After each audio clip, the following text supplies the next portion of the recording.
Let me introduce Rob appropriately even before we begin. I guess most of you by now have seen All in the Family at least once or twice or three times. It's the most popular television show in America. It's watched by millions of people every weekend, and it has been on the top of the television polls for, I guess, ever since it came on. 3 years. Well, not right at the beginning.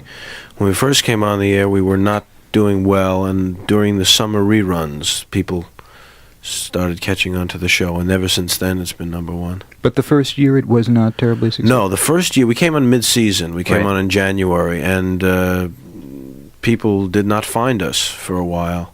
They put us opposite some big movies, and we did all right. We didn't do very well, though. Then during the summer reruns, it went like crazy, wildfire. And ever since then, it's been... number one, yeah. I think I saw in the last Nielsen rating you had a 36.4 share. No, we had a 56 share. 56? Yeah, 56 share. We might have had a 36.4 rating. People probably don't know what that means or may not even care what that means, but share is really the most important thing. Explain 56 that. share means your share of the audience. 56% of the sets in use are watching you at that time, and that's what I guess the advertising people are interested. They're interested in how many sets are in use and what percentage of those sets are tuned into your show. So 56% of all people watching television at that time were watching us. We had once, I think, high as 62%, which is ridiculous. That's like Big Brother, isn't it? Yeah, it's unheard of. It's unheard of. Do you know what the record is for? I imagine the Apollo 17 moonshot. Oh, I think the Super Bowl. I think the Super Bowl, maybe the Apollo 17 or one of the Apollo shot. Probably the first moonshot was high, but the Super Bowl was awfully big, and I think I read somewhere in the paper that they were selling advertising money on that show for something like $225,000 a minute. Incredible, ridiculous, incredible.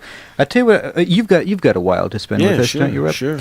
Let us break for some commercials ourselves here, and then when we return, we'll spend a little while talking about All in the Family, the show, get to know each other a bit, and then we'll ask some Snoopy personal questions about you with Rob Reiner. Let us begin at the beginning for you, Rob, with respect to All in the Family. What were you doing the week before you were hired to do that television show? I think I was masturbating. Rob, can I say that on the air? Or are we blipped? No, I was. I don't know. The week before, no, I was working as a writer mostly. I didn't act much.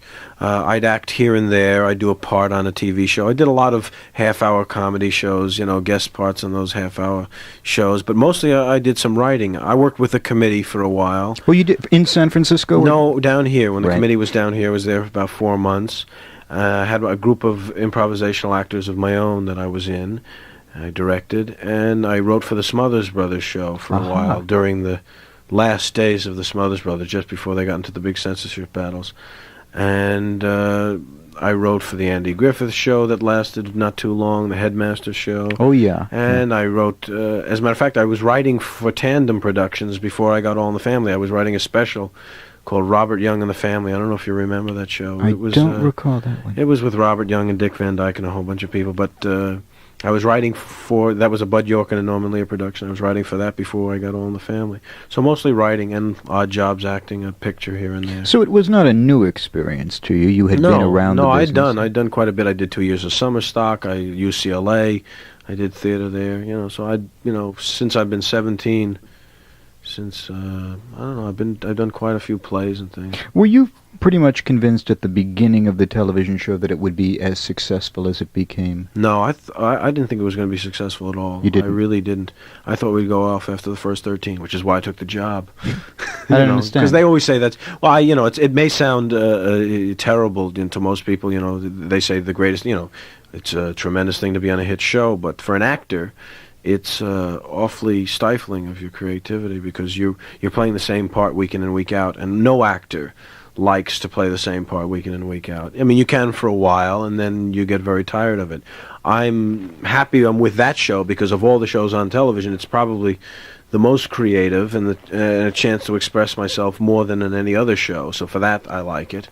But still, in all, it's a week-to-week thing. But I didn't think it was going to be successful. I thought, I thought the audience was just going to go wild and turn it off and be hostile and write letters to the network, and it turned out that's just the opposite. And as it turned out to be successful, it's very understandable. I mean, I didn't stop to think that people would be rooting for Archie, and there's a lot of Archie rooters out there, and that's why the show has such a big following. What is your thought about that? Do most people view it in the context of Carroll O'Connor's role being a parody about the type of person he portrays, or do most people really identify with him as a hero and support the programs? Well, I think the people who do not agree with him think it's a parody, and I think the people who agree with him think that that's exactly what he should be saying. What is the largest majority? Well, obviously, the largest majority is the latter, because we have President Nixon for our president.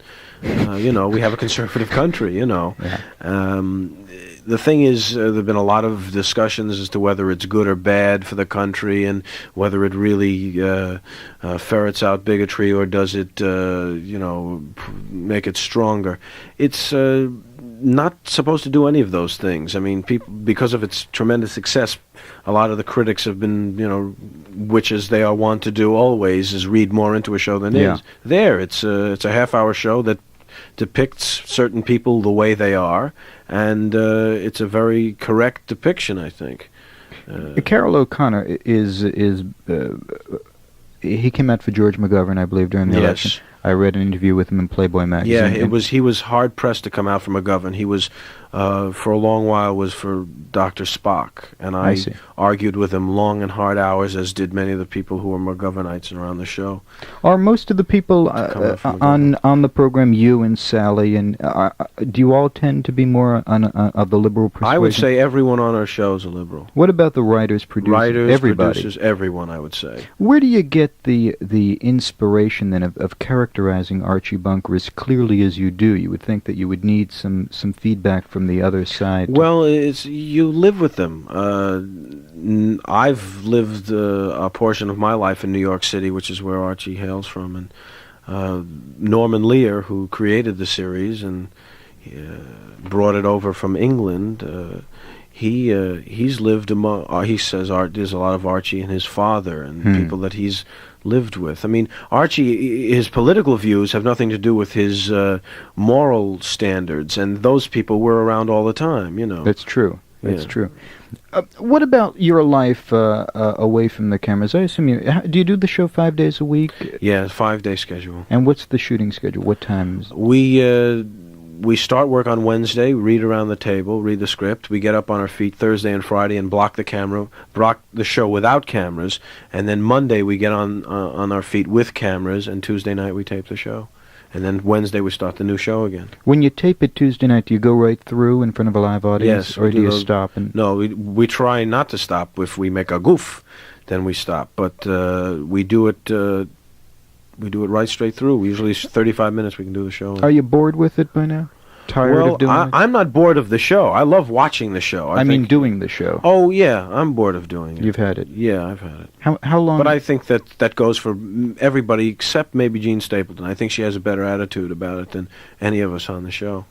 How much longer are you locked into it contractually? Or are you going to stay for the whole I'll run? be 87 by the time I get out of there. It will go on forever it'll and go ever. on for, I don't know, as long as the people want it to go on, and as long as the people doing it want to do it. The show may only go for another 3-4 years if everybody says, well, we've had enough of this show, You say only another 3 or 4 years. Could you see yourself doing this for another 3 years? I'll do what they tell me to do. I mean, I would like it. My ideal situation is to another 2 years. After this year is completed, if we did another 2, just for the sake of having 5 years worth of shows done. I'm told by other television actors, a few of them in television series, that if you're in a successful television series for more than a year, you have to become a millionaire. Is that true? No, it's far from true. You don't become a millionaire. I don't think, unless you're the main star of the show, and I'm not, and also it's an hour-long film show. There's different rates of money for the tape shows and the film shows, but somebody like Jim Arness, he's done that show for 15 years, and you get 35 and 40,000 you hear a week and all that. Yes. And if you're making that kind of money, then you can make $1 million. But somebody in my position surely doesn't make $1 million. When you're through with... I make a lot. I can afford a corned beef sandwich, though. I was going to ask you, when you're through with the whole thing, will you be set for the rest of your life, or will you have to continue to work? No, I'll have to continue to work. That is no surprising. Question about it. I'll have to work. I'll have to work the year after I finish. Is that so? Oh, sure. Sure. We're going to break for a message, then we'll continue, okay? Okay. Good. If you're just joining us, our guest is Rob Reiner, one of the stars of All in the Family, and we'll continue chatting with him in a moment. And, of course, in a little bit, you'll have an opportunity to call up and ask him questions yourself.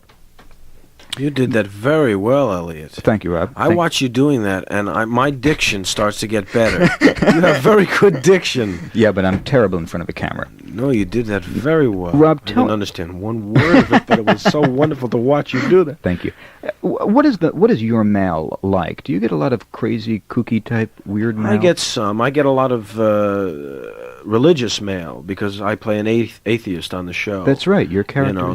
And people cannot disassociate you from your character. I mean, it just does not happen. And I used to think, well, gee, people are awfully stupid. I mean, if they can't see the difference between Rob Reiner and Mike Stivic as a character I'm playing, not necessarily have the same points of view. But it's not so stupid because I was at a party a while back with Hal Holbrook, who played the senator on television for a while.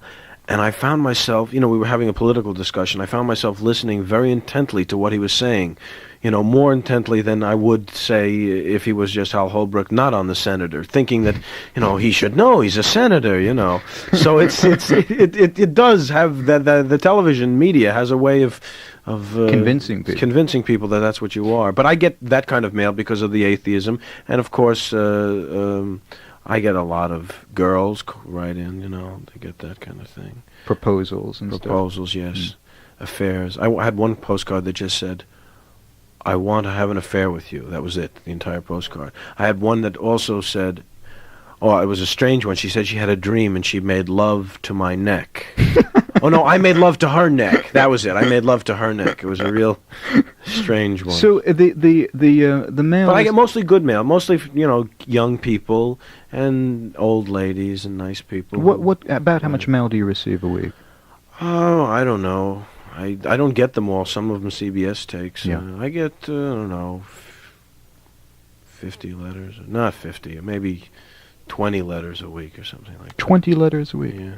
And more. Sometimes I get 50 letters. Sometimes I get 3 letters. It would have seemed to me that your show would have received thousands of angry letters or crazy letters or weird letters, but apparently not. We had our share. We've had our share, but not any more than any other show. Because I say a lot of people agree with that. We look at it from that point of view, like how dare they? It's a terrible character, but people think that Archie's fantastic. We got one letter from a postcard.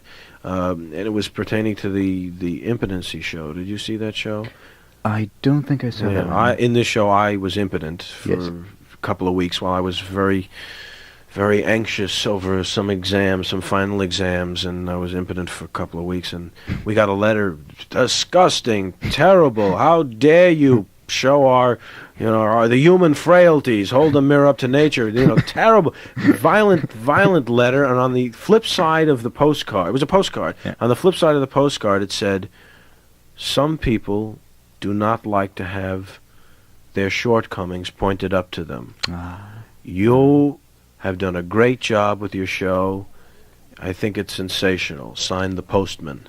I swear to you, the postman had read the letter, had read the postcard, and he put his little editorial on the other side. Yeah, that's a great story. Yeah. Let me do a break. Okay. This is Talk Radio 79, KABC Los Angeles, where Michael Jackson is waiting to talk with you every morning from 9:05 till 1 p.m.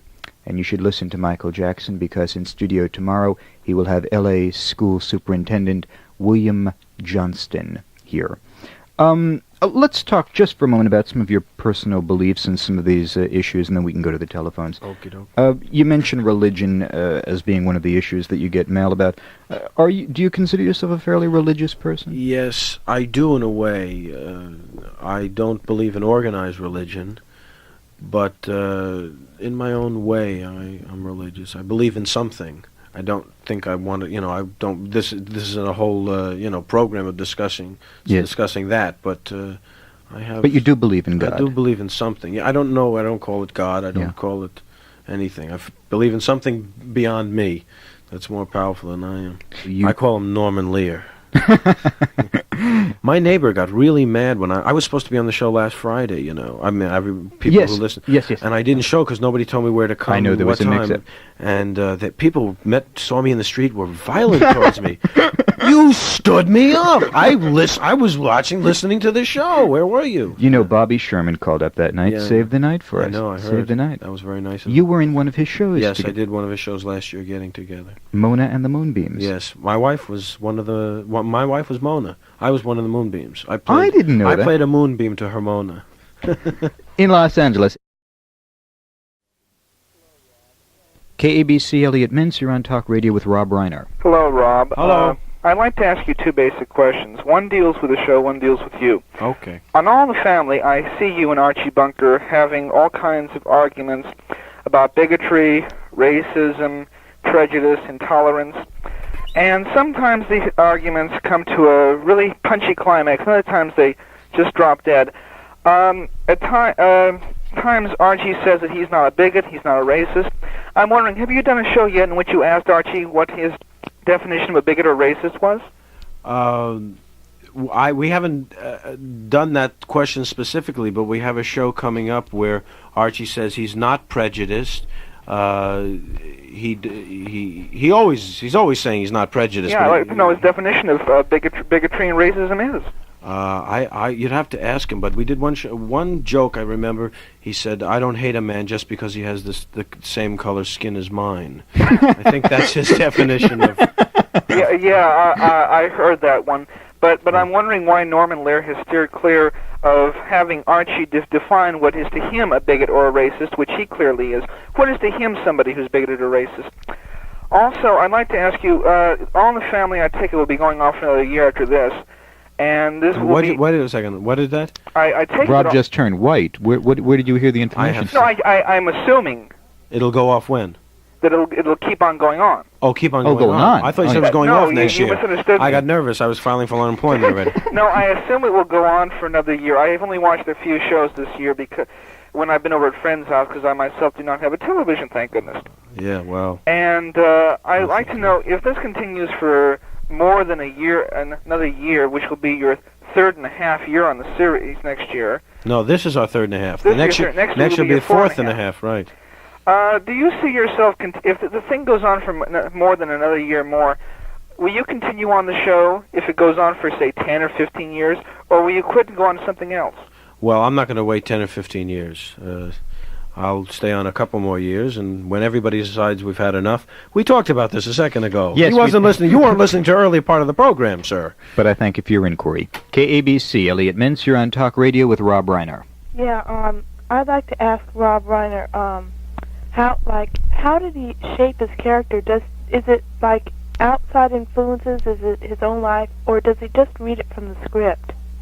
All three. A lot of them are people that I've known. A lot of it is taken from my own experiences, and a lot of it is pure faith. And I was wondering, how old are you? I was wondering that too. No, I'm 25. Okay, thank you. Thank you. 870-7263 KABC. Elliot Mintz, you're on Talk Radio with Rob Reiner. Hi, Elliot. Yeah. I'm your movie critic, but I've called in to talk to Rob.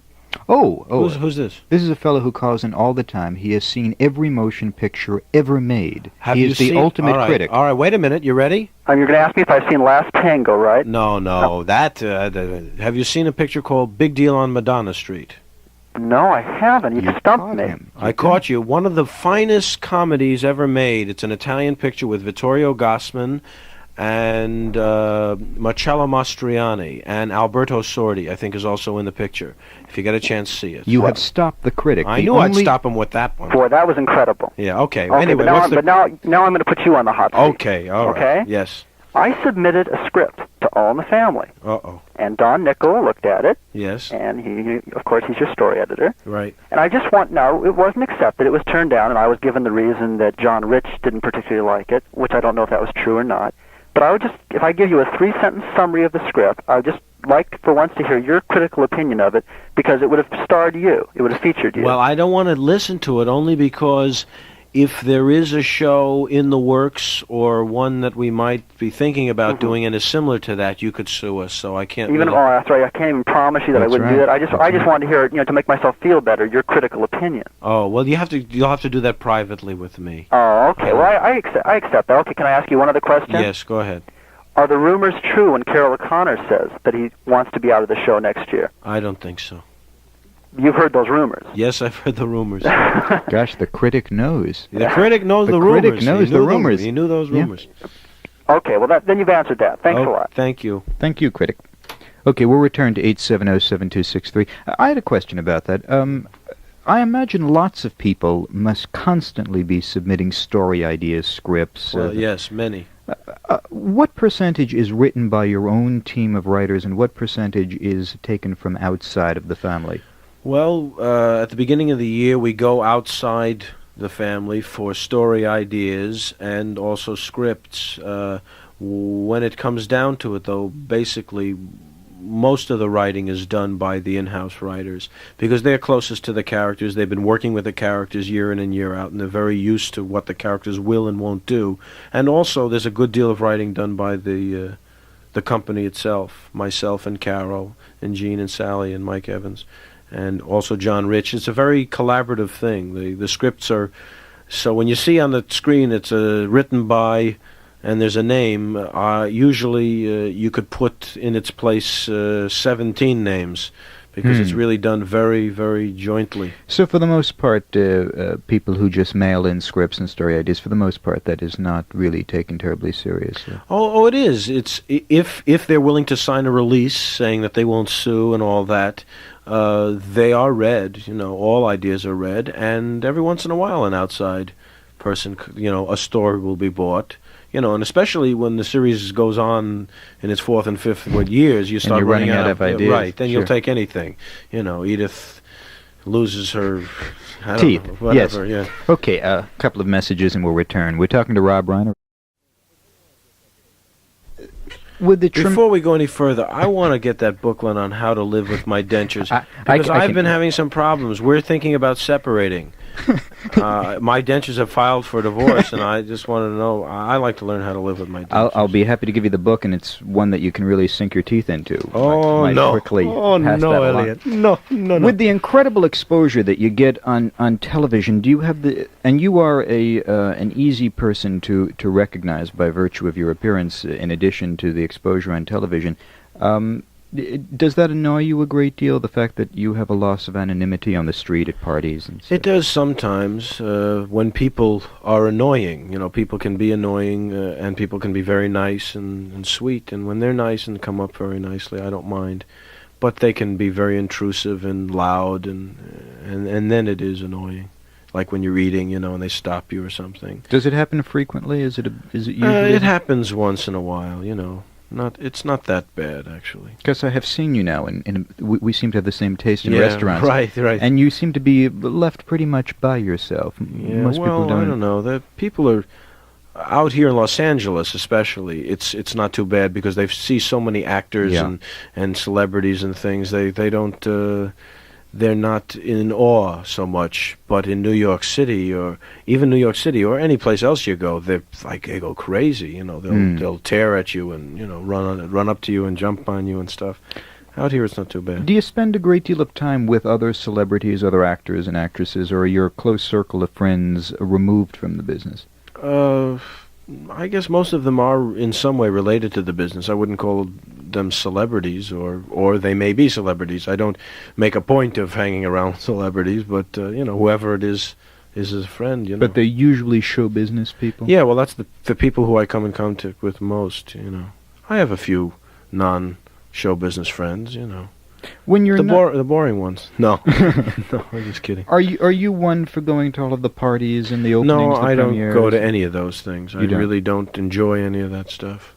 What about your relationship with press agents, press people? I don't have one. You I don't have a press agent, and I don't. The first year at All in the Family, I did interviews for papers and things that were set up through the CBS publicity department. But since then, I haven't done any interviews. As a matter of fact, this thing on your show, I mean, I only came down here because I like you, and I wanted to talk with you. You know, I don't do any interviews or any of those things because they're awfully painful, most of them, you know. Painful in the fact that the interviewers are boring, or they don't ask good questions, and they're the same questions. And has there ever been... that is not to say that these aren't the same questions, too, but, I mean, I haven't done it in so long, you know. Has there ever been any situation or series of questions or things that you've ever wanted to talk about publicly that you've never had an opportunity? Is there any aspect of your life that has never been probed that you... had a desire to connect? Yes, my transvestism. I haven't been really talking about... We're not going to probe that Okay, tonight. all right. Are you in psychotherapy? At present, I am. That's it. That's a good answer to that. Yes. Yes is the answer to that question. How long have you been in therapy? Well, starting when I was 19, I was in analysis for 3 years on the couch, Freudian analysis. I went crazy and got better. How crazy did you get? Very crazy. I was in a room. I flipped out for like 3 months. I sat in a room staring at the walls. And literally? Yeah. I was total bananas there for a while. And I got better. I worked through it. I worked very hard. And then I stopped going to a shrink. And I've not been going to one until recently. I started going back.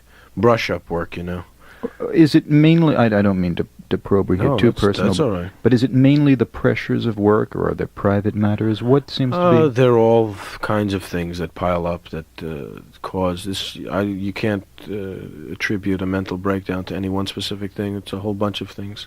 Would you classify it as a mental or nervous breakdown? They didn't. I don't think. I think it was what they called a prolonged, intensive anxiety attack. But it's a very similar type of thing. I wasn't in a hospital or anything like that. Were you going through that while you were taping the shows? No. This was way before All in the Family. I was at that time working as a writer on the Smothers Brothers show. I was 21. I was the youngest writer on the show. Gosh, was that during your drug period also? Yes, it was during the drug period. I was very confused. I was really very confused. Had a tremendous competitive thing with my father that I was trying to work out and all that. I'm curious about that. I don't want to dwell upon your dad, but is there still... No, that was one of the wonderful things that happened when I started to get a little healthy. I started not having that competitive thing with him, and we have a fantastic relationship now. We get along very well. Was it an asset in the beginning that your dad, was in the business and so successful, or was it... It's an asset. It's not. It's also not such an asset. Most people who don't really know what goes on would think, well, it's got to be just an asset, and it usually is less of an asset than more. It's an asset in the fact that the doors open, and a lot of people say, well, that's all that matters.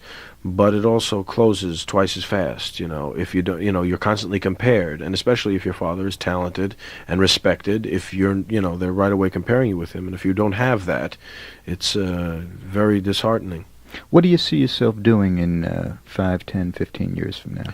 Well, what I want to do, what I'm doing a little bit of now, I created a series that was short-lived last summer called The Super with my partner Phil Mishkin, and we have a writing team together. We write and create movies and television, and what we eventually want to do is direct and produce and write whatever it is we're interested in. So ultimately you'd like to get away from in front of the cameras, perhaps get behind the cameras? Yeah, I enjoy acting, and to me it would be something to do once in a while, maybe a picture here, or a guest shot here or something like that, but not a week-to-week thing. what I have now. We have only a minute left. If there is something about yourself that you would like a lot, seriously now, that you would like a lot of people to know who would not be able to know it just by watching the character you portray, what aspect of your life would you like them to be aware of? Gee, that's a tough question. I don't know. That's a rough one. I'm a good softball player. No, I don't know. I can't answer. So almost a legacy type question of how you would like to be remembered. And that's a question that's hard to answer because it's like a tattoo, you know. Once it's there, you can't get it off, you know. You put that tattoo on, and it's all of a sudden, you know, those kind of things change every other day. Legacies, you know, what you put on your tombstone or all those things, you know, and they change every other day. So I don't want to stick my foot in on that one. Are you pretty happy?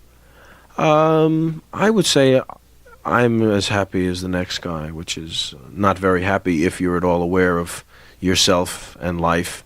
I have happy moments, let's put it that way, you know, and those are fine. That's enough. Okay, we'll continue now with our conversation with Rob Reiner, and we'll stay off the phones for a few minutes because I had some questions. And unless somebody has something very pressing.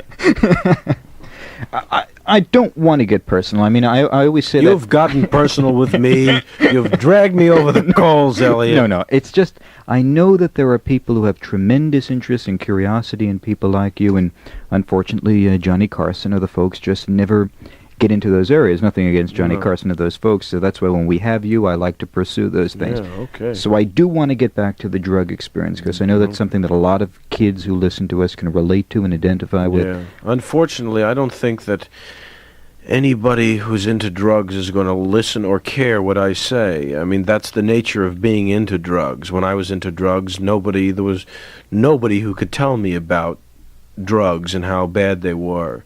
I mean, of course, the only people who were talking against drugs at that time were establishment or so-called establishment. I think there's the difference. Yeah, I'm hoping that there's the difference. Yes, I have two. That I have taken drugs, and that maybe because of that, people will listen to me a little bit quicker than they'll listen to a cop or somebody like that. And there are also some other, because I've discussed this with other people on the air, and when you talk to an audience from San Diego to Santa Barbara, there is just the shot in the dark that you'll reach one or two, and my mail indicates that from time to time you do, and for that reason it suddenly becomes interesting. Yeah, well, it's worthwhile. It's definitely worthwhile if you can reach one person.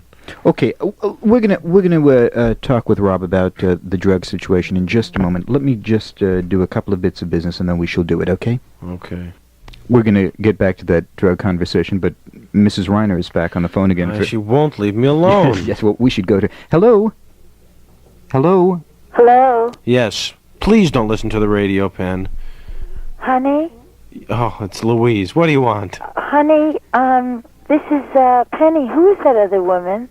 Oh, come on, Louise. Now, don't start with this. This is terrible. This is very childish now. What do you mean childish, honey? Who is that other woman that said she was your wife? I'm a little confused. Oh, you've taken some kind of drug. Obviously. No, I haven't taken any kind of drug. I just put a call into you, and then I just suddenly heard someone saying it was your wife. You can't, Louise, you can't do this because I'll tell you why. Why? It's funny, but nobody who's listening will believe this. Believe what? You see, honey, you I can't. have a lawsuit. Oh, all right. So you can't see. This is fun in our house, but what you'll have to understand is that the entire Elliot Mintz audience do not understand any of that you're doing here. Why? Think how I feel. I mean, on national radio or local or whatever. Sure, the question of the night is, which is the real Mrs. Reiner? Who I'm talking to now is Louise Lasser, who used to be married to Woody Allen. I gave you your credit, Louise. Oh, I know Louise Lasser. Yes, of course. of Bananas fame. She was in the picture Bananas. And the Alka-Seltzer commercial. NyQuil. She did NyQuil. Penny Reiner. Yeah. And I'd like to know who called before posing as No, now I recognize her voice. Yeah. That was Louise Lasser who called before. No, that's a lie. I mean, this is Mrs. Reiner, and I just want to know what's going on, who that other person was that was called. I mean, I know we have an open marriage. Funny, but, listen, I mean, the thing that bothered me the most was she had the same grocery list I was just about. Louise, I loved you in that commercial. Well, oh, thank you. We Okay, found the I'll real one. accept it. Nice talking with you. Okay. Good night.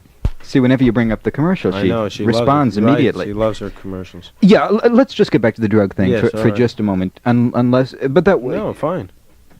be strange if another woman called in claiming to be your wife. That Yes. could start being an ongoing Yes, I thing that goes We on don't here. need to do that anymore. Yeah, just because there might be one or two people who will be influenced by the fact that they can relate to you and identify with you. Let's just go through it. How deeply did you get involved in LSD? How many times have you taken it? I've taken it about 4 or 5 times. Not a lot. I wasn't heavily into it. I was more heavily into speed at one point. Tell us about that. Diet pills. Never. Methadone once in a while, but never. I never shot anything. I don't like needles. You were just popping pills. Pills and things like that. Benzodrine pills? And, yeah, right. Bennies or any number of Desoxin or Dexedrine, Dexamyl. Esketrol, yeah, all of the derivatives. How many were you taking a day? Were you physically addicted to them? Well, you don't really get physically addicted to speed. I mean, you do constantly have the yearning and the desire to Yeah, but it's not duplicate a that physical. feeling. It's not a physical addiction because your cells don't require it. What happens with heroin is once it's injected and you get hooked on it. I mean, you don't get hooked, and that's another thing. There's so many myths about it. You don't get hooked on right away if you just take one shot of heroin. But if you eventually get hooked on heroin, then the lack of heroin will cause physical pain in the cells in your system.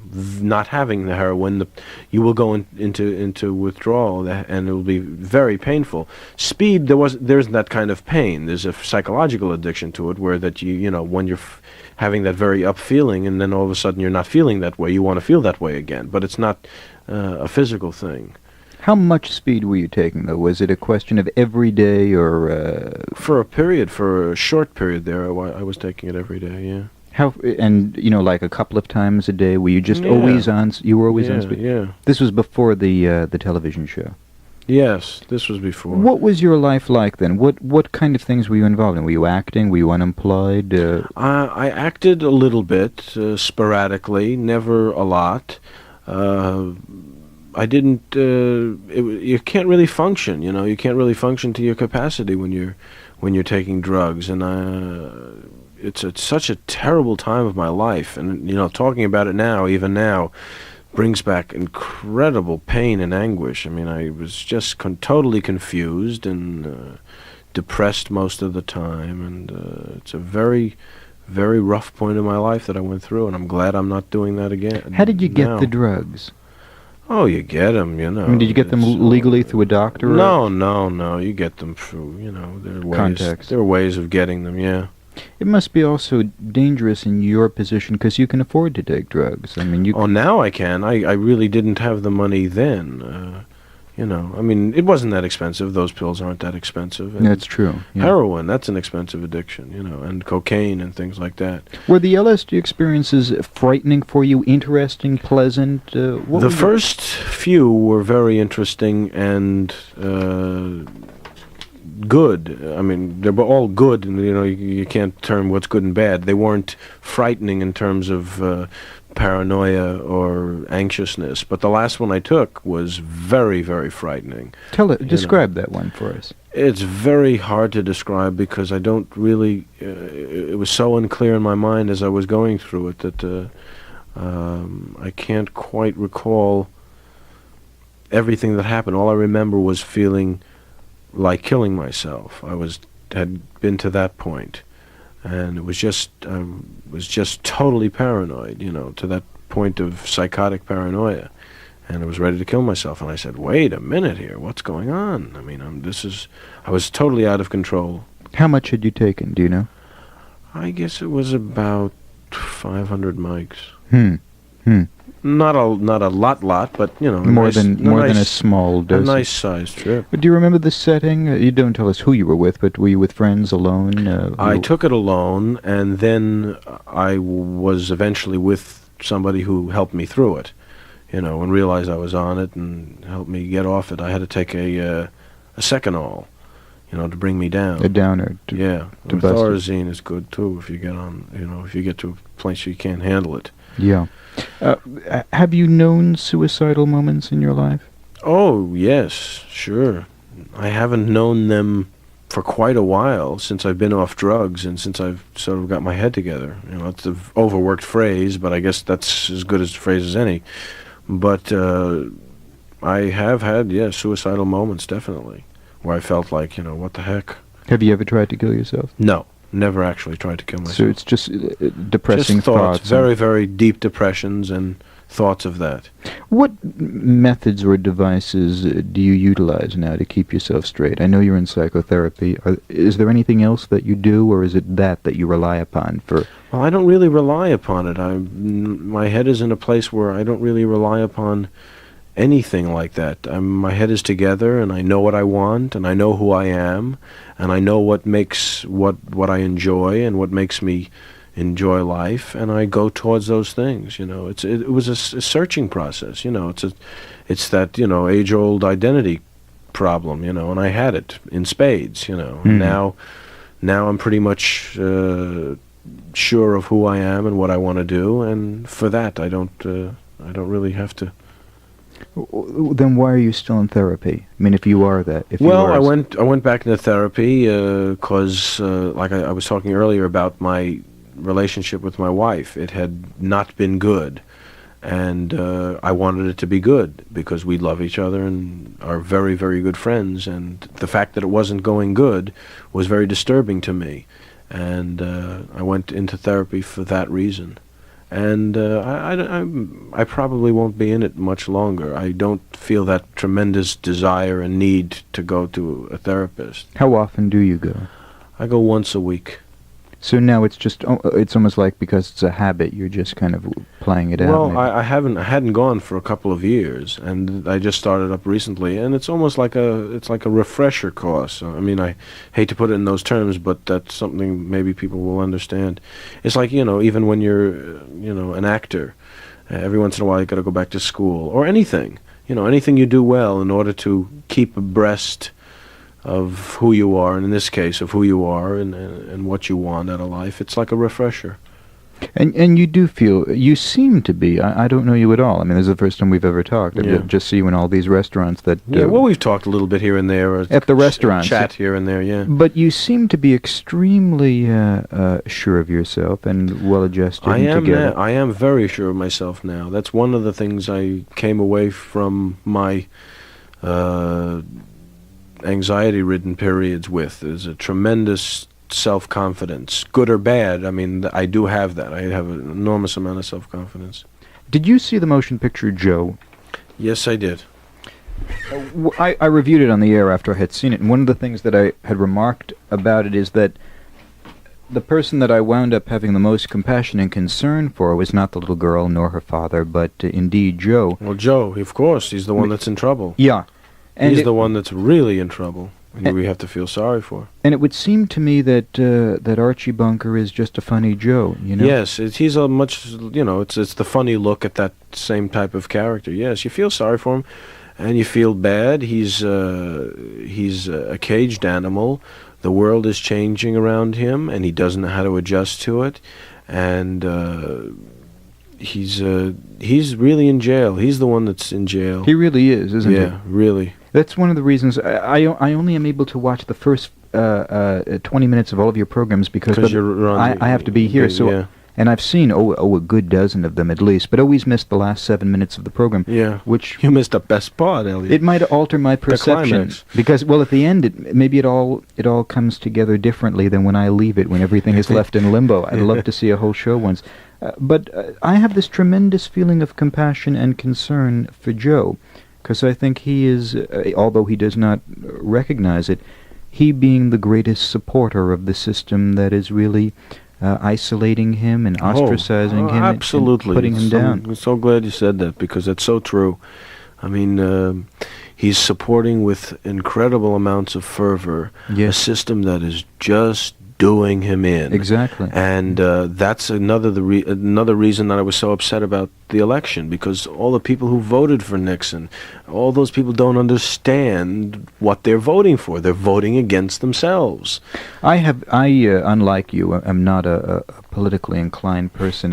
It's just a personal belief of mine that change never comes from without, it always comes from within, and that to look to others to alter your environment is a kind of expunging self of guilt and responsibility and blah blah blah. That's another evening. I agree. But I would somewhat with that. I would think that the Archie Bunker character, whoever he votes for, I think he'll always get hurt in the long run, no matter who he votes for. That's probably true, right? He's a man. He's just misplaced. He is a man of a different time and a different perception, and just could not coordinate his lifestyle to correspond with the changes around him. Right. And it transcends politics. Do you think, in that context, All in the Family, and I don't believe this, but it has been raised by people, that All in the Family merely serves to exploit his dilemma and turn him into a laughingstock, the tragedy of his aloneness? We're not trying to exploit anything. What we're just trying to do is paint a correct picture of a series or set of characters that do exist, and tell the audience, America, and whoever's watching, that this is the way these people behave. Not to exploit them or do anything. But in the that. end, Archie almost seems to be satisfied and pleased with his stock in life. He is. He's totally blind to what's happening. But the real Archies aren't, are they? I mean, they are forever. Well, they say that they're totally happy and content, and I wonder. I mean, the ones that I hear from are not. The ones that I hear from are anything but content, or constantly the way they are but when the first commercial comes on in your show. Maybe at the end it all comes together, the part that I always miss, but at the first commercial, where it's left is where those folks, to me, always seem to be. You hear them a couple of times on this radio station, you know, and they're tremendously anxious and depressed and worked up and have lost control of everything around them. And I just wonder if you think about that at all, or am I just reading too much into a comedy television? No, I don't think you are. I just think that those people, if they are at the point where they're admitting their dilemma, then they are far beyond most of the Archies. I don't consider those people Archies, because Archies are really blind to their dilemma. Things are happening to them and they don't know why they're happening, or really are upset about them, so they just accept them for what they are and say, well, that's all right, and I like life this way, and status quo, and blah, blah, blah, and all that. But I think people who are aware of the fact that that their lifestyle does not coincide with what is, are on the road to finding out what is, If that makes any sense. It does, I understand. Yeah. You were forever trying to convince Archie of his, his closed-mindedness. You were always trying to enlighten him and show him the way, and gently and gradually. And loudly, too. Would you in real life? Probably not as avidly as Mike Stivic does. Mike Stivic is a little bit close to some realities too. He hasn't lived as much, I don't think, as I have, and I will engage in a conversation with somebody like that and then get fed up very much quicker than Mike Stivic will. And you'll just split. Yeah. It's a very exasperating thing to me. Your relationship with your parents, I assume your father is a very hip guy, and he's been around show business folks, and I'm sure you never encountered the problems with him that you would. I mean, your dad is obviously not an Archie Bunker type, but the relationship with your parents while you were growing up, was there a conflict? Was there any type of generation? Oh, we had enormous problems. I had tremendous problems. Earlier I expressed the competitive thing I had with my father. We didn't communicate very well. He had a difficulty talking to me as I did him. And only in the last couple of years have we been able to really establish a very strong rapport and relationship. And the other day we had lunch, and we even talked about wanting to, work and do a movie together where he would direct me or something like that. And it's something that I look forward to with a lot of delight, whereas maybe 5 or 6 years ago it would have been the most horrible thing you could have mentioned to me. And my mother has always been very supportive of me, very, very supportive of me, and she's given me a lot of strength.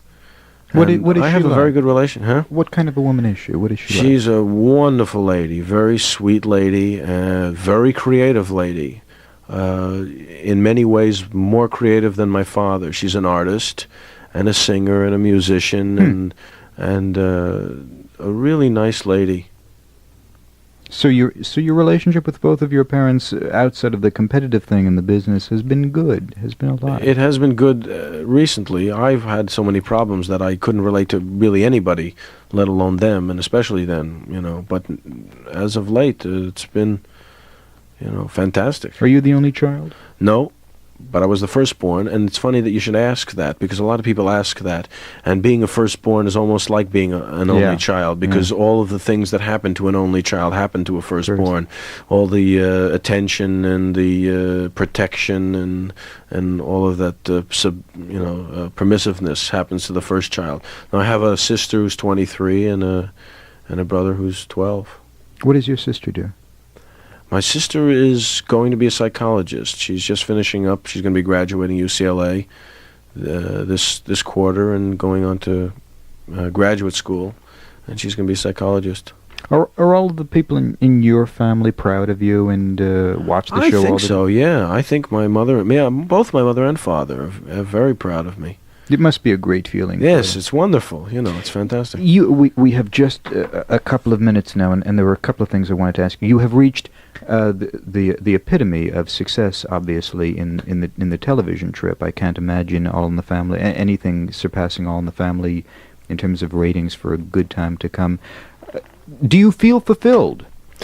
Creatively? Not completely, no, because there's a big part of me that wants to write and direct and produce and do all the things that make a show like All in the Family happen, other than just act in it. But that'll come in time. If you had been of draft age during the height of the Vietnam War... I was draft age during that. And faced with the alternative of going to jail, leaving the country, or fighting... Yeah, jail. Definitely? Yep. Without hesitation? Without hesitation. What are your thoughts on capital punishment? It's pointless. It's a pointless thing. And legalizing of marijuana? It should be done. Is there any typical kind of liberal position that you find yourself at odds with, or do you fairly much fit into the stereotype of going down the line? I don't know. You'd have to talk about whatever subject. I would like to not to think of myself as a stereotyped anything. You know, I'd like to think I'm open-minded on any subject. But these last few subjects you mentioned, I guess you would call me a stereotyped liberal. The 2 hours have whizzed by. I could think of a billion questions that I could ask you. Yeah, this has been good. Multifaceted person, and your wives, both of them. Yes, both of my wives were good. They seem like charming people. Yeah. We must do this again someday. Yeah, definitely. I'd like to. Be fun. I'd like to do it perhaps, we don't have to wait that long, but when All in the Family ends, you know... Elliot, you're not going to be here at ABC then. Well, one never knows. Yeah, that's true. One never knows. But when it's all behind you, I'd like to talk with you again. Yeah, sure. You've been a guest. Whatever station you are at the time, I'll come over and visit you. You've been a delight to have down here, and I appreciate it. Thank you. Rob Reiner from All in the Family.